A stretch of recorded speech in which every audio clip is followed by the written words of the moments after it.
మీరు ఈసారి పోటీ చేయడానికి అవకాశం ఉంటది అనేది ఒక రకంగా మీ వాళ్ళు అంటున్నారు. కానీ అక్కడేమో ఆయన అనర్హత వేటు పడే అవకాశం ఎలాగూ లేదు. ఎంత జూసినా గూడా. సో, ఆయన రాజీనామా జేస్తారు. ఉప ఎన్నికొస్తుంది. ఉప ఎన్నికొస్తే మళ్ళీ ఇంతకు ముందునంత ఈజీగా ఉండదు. మళ్ళీ మీరు 100% మొన్నెట్లయితే జూబ్లీ హిల్స్‌లో సపోర్ట్ జేసిర్రో, అట్లా సపోర్ట్ జేస్తేనే ఖైరతాబాద్ అనేది గెలవడానికి ఈజీ అవుతది.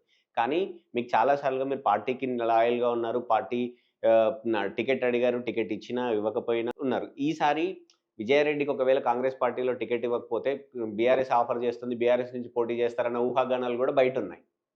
ఒకటండి. నేనదే పదే పదే చెప్తున్నాను.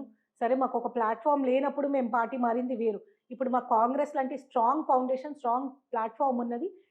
పీజీఆర్ బిడ్డగా కాంగ్రెస్ అంటేనే నేను పుట్టిందే మా నాన్నగారు కాంగ్రెస్ ఎమ్మెల్యే ఖైరతాబాద్‌కి ఉన్నప్పుడు. సో, ఈ ఫౌండేషన్‌ని, ఈ ప్లాట్‌ఫార్మ్ వదులుకొని నేనింకా వేరే ఆలోచన లేదు. సరే పదవులంటారా ఈరోజొస్తాయి, రేపు పోతాయి. పదవుల కోసం పనిచేసే నాయకులం గాదు మేము. ప్రజల కోసం పనిచేసేదాన్ని. అప్పుడు అవకాశాలు రాలేదని వెళ్ళాను గానీ, పదవుల కోసం ఎప్పుడు గూడా ఎళ్ళలేదు. ఆహ్, పదవుల కోసం ఎళ్ళేదాన్నయితే రూలింగ్ గవర్నమెంట్ వదులుకొని ఇందులోకి రాను. అది ప్రజలకు అందరూ గూడా గమనిస్తున్నారు. కాబట్టి నాకు ఎదగడానికి ఒక అవకాశం కోసం నేను కాంగ్రెస్ పార్టీలోకొచ్చాను. అది ఎమ్మెల్యే పదవి రూపానే అవసరం లేదు. కాంగ్రెస్ పార్టీలో మహా నాయకులు ఎదిగారు.